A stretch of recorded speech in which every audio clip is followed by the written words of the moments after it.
প্রাচীন যুগে রাজার দুর্গ রক্ষা করতে পরিখায় কুমির ছেড়ে দেওয়ার গল্প ইতিহাসের পাতায় সীমাবদ্ধই থাকার কথা ছিল, কিন্তু একবিংশ শতাব্দীতে এসে সেই ধারণাই নতুনভাবে আলোচনায় উঠে এসেছে ভারত বাংলাদেশ সীমান্ত নিরাপত্তা ঘিরে।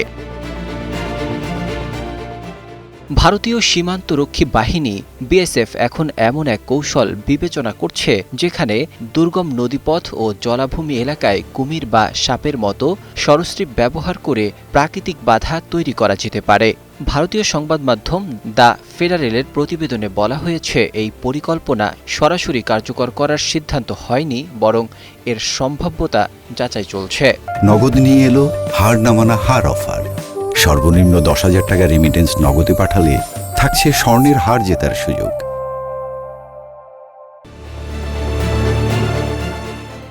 বাংলাদেশ ও ভারত প্রায় 4096 কিলোমিটার দীর্ঘ সীমান্তের বড় অংশই নদী, হাওর, বিল বা জলাভূমি দ্বারাই বেষ্টিত।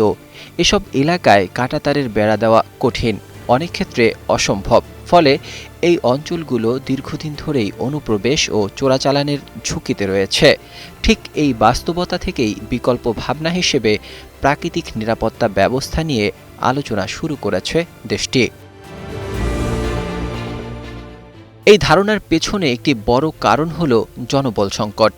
বিএসএফের বিপুল সদস্য সংখ্যা থাকলেও তাদের একটি অংশ নিয়মিতভাবে সীমান্তের বাইরে বিভিন্ন দায়িত্বে নিয়োজিত থাকে। পাশাপাশি বয়স ও শারীরিক সক্ষমতার সীমাবদ্ধতাও রয়েছে অনেক সদস্যদের ক্ষেত্রে। ফলে প্রতিটি দুর্গম সীমান্ত অংশে কার্যকর নজরদারি বজায় রাখা কঠিন হয়ে পড়ে।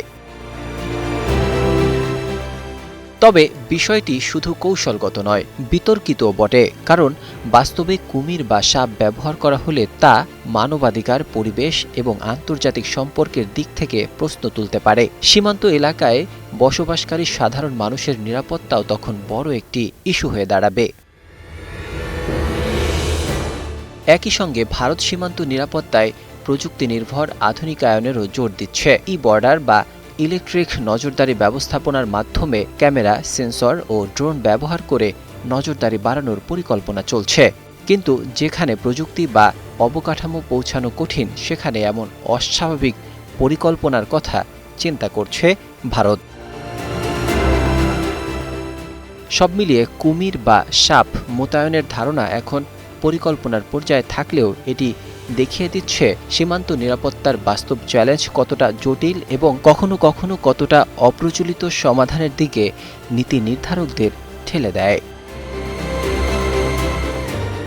Desk report, 21 television.